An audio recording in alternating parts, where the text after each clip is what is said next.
Bonjour, dans cette leçon, nous allons voir une partie très importante de la communication qui n'est autre que la synergologie. Alors, qu'est-ce qu'on entend par synergologie? Tout simplement, c'est le fait d'apprendre à décoder le langage du corps.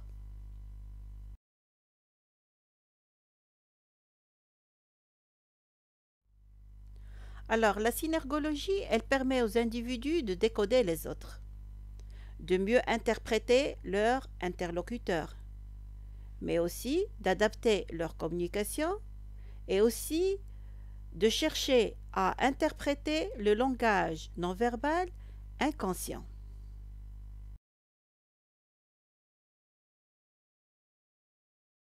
Alors son objectif principal, c'est avoir une meilleure communication. Et pour réussir la communication, je le répète encore une fois, il faut deux choses. La première, c'est d'être à l'écoute de l'autre. Ça, c'est très important. Et en deuxième, il faut chercher à mieux comprendre le message à travers le langage non verbal.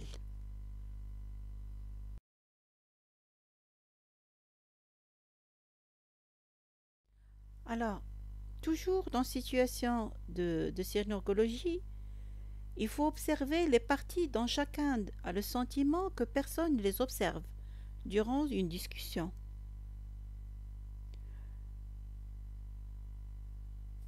Et il faut bien sûr se concentrer sur aussi bien le visage que le corps. Pourquoi? Parce que aussi bien le visage et le corps, ils expriment nos émotions.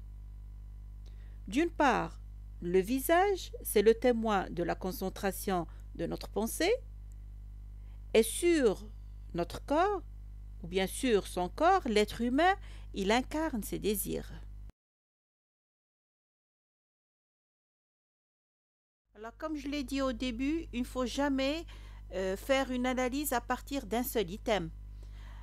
Bien au contraire, il faut regrouper plusieurs pour donner une bonne analyse, bien sûr.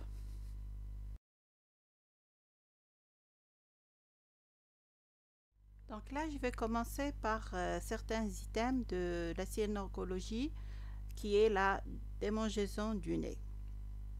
Alors, qu'est-ce qu'on entend par la démangeaison du nez? Ce n'est pas un mensonge, ça n'indique pas un mensonge, mais une émotion qui est plus intense. Lors d'une forte émotion, bien sûr, la circulation sanguine elle augmente, ce qui va provoquer une démangeaison du nez. Et cela peut être dû soit à un désaccord, soit une colère, un malaise, un stress ou tout simplement un sentiment d'embarras. Pour la poignée de main.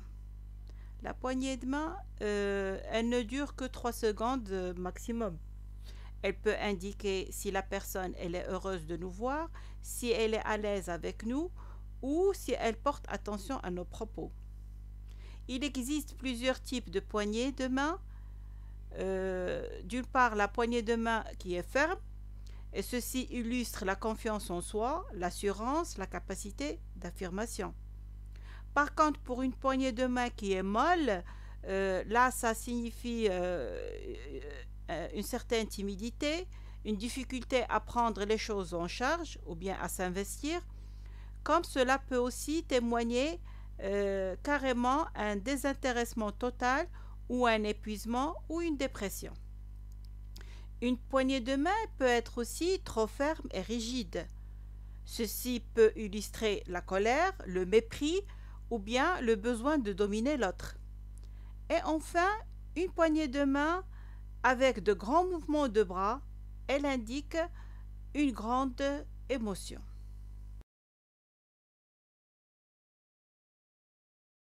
Alors un autre item, c'est se jouer dans les cheveux.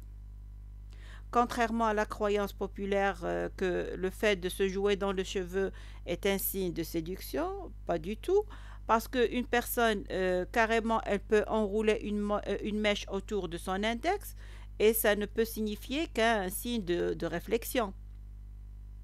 Par contre, lorsque la pointe de la mèche elle est orientée vers l'autre, Elle peut indiquer un signe de séduction si elle est accompagnée ou bien s'il y a un constat d'autres items, comme les autres items comme le corps qui est penché vers l'avant, ou bien l'axe de la tête qui présente le côté gauche du visage, la main est avancée, ou bien et l'œil gauche est plus grand. Alors, l'autre item, c'est le croisement des bras. Bien sûr, la majorité croit que lorsqu'on a les bras croisés, ça indique une fermeture, mais pas tout le temps. Parce qu'on peut carrément faire un croisement des bras, tout simplement parce qu'on a froid, ou bien parce qu'on essaye de se concentrer sur l'autre, ou carrément c'est une position qui est plus confortable pour nous.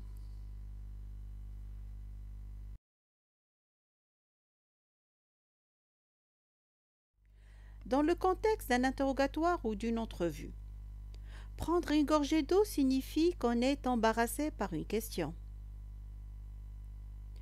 Mais aussi, c'est une manière de gagner du temps pour mieux structurer son propos.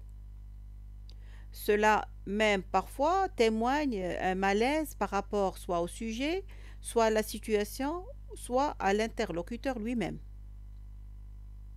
Il y a certaines personnes qui essayent de soulever leur verre et le déposent sans même avoir pris une seule gorgée.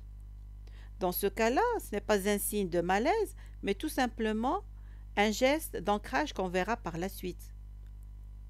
Alors, pour les gestes de recadrage, deux principaux gestes de recadrage. Le premier, c'est de replacer ses cheveux derrière l'oreille. Et le deuxième, c'est d'essayer d'essuyer la commissure de ses lèvres avec le pouce et l'index. Ces deux gestes permettent à la personne de revenir à l'instant présent et indiquent bien sûr que cette personne, elle essaye de refocaliser son attention et de rassembler ses idées. Pour ce qui est des gestes d'ancrage, c'est le fait, par exemple, d'aggripper un crayon ou un verre, ou bien de s'accrocher à son lutrin, et comme on a vu tout à l'heure, le fait de soulever et de déposer le verre d'eau. Alors, ce sont des gestes, bien sûr, qui témoignent ou bien qui indiquent le stress, ou bien le malaise, ou carrément un besoin pour se rassurer et de se réconforter.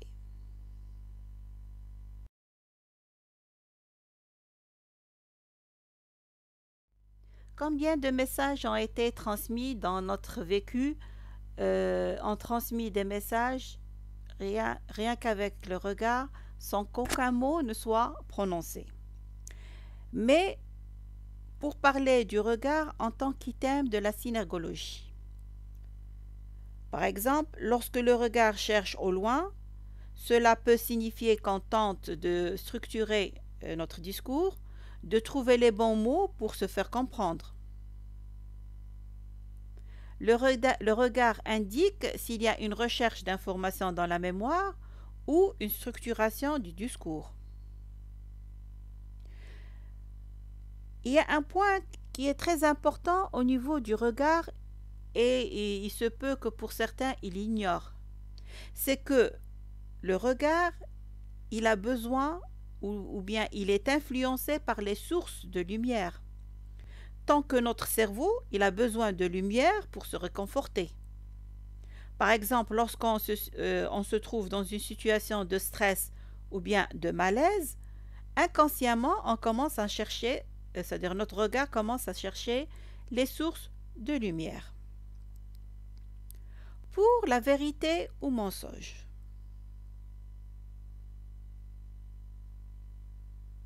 On a toujours cru qu'un menteur, il n'essaye pas, c'est-à-dire il essaye de fuir le regard de son interlocuteur. Pourtant, il y a des recherches qui ont été faites qui ont démontré carrément le contraire. Il y a certains menteurs qui fixent leur interlocuteur volontairement pour vérifier s'ils sont crus. Donc il n'y a pas une grille unique d'items pour déceler le mensonge. Cela peut dépendre de plusieurs choses. Par exemple, soit le menteur il est fier de mentir, soit il est anxieux de le faire, ou bien s'il le fait pour ne pas faire de la peine à l'autre. Habituellement, il y a beaucoup moins de clignements de paupières. Et généralement, le menteur referme sa bouche complètement à la fin des phrases et il tente de contrôler sa gestuelle pour que celle-ci ne le trahisse pas et, bien sûr, il essaie de retenir ses mains. Euh, pour certains menteurs, ils ont les épaules qui se crispent et ils boivent plus d'eau parce que leurs glandes salivaires elles fonctionnent moins bien. Dernier thème, c'est la séduction. Alors, pour la séduction, ou bien en situation de séduction, le corps, il est ouvert, les pommes sont visibles, les muscles des épaules sont détendus, et bien sûr, le sourire, il est réel et franc. Il y a souvent des rires.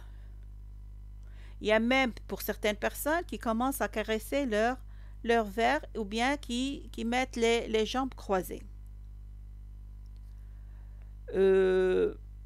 Toujours dans la situation de séduction, il y a certains qui, avec leurs gestes, ils essayent de les synchroniser avec ceux de l'interlocuteur.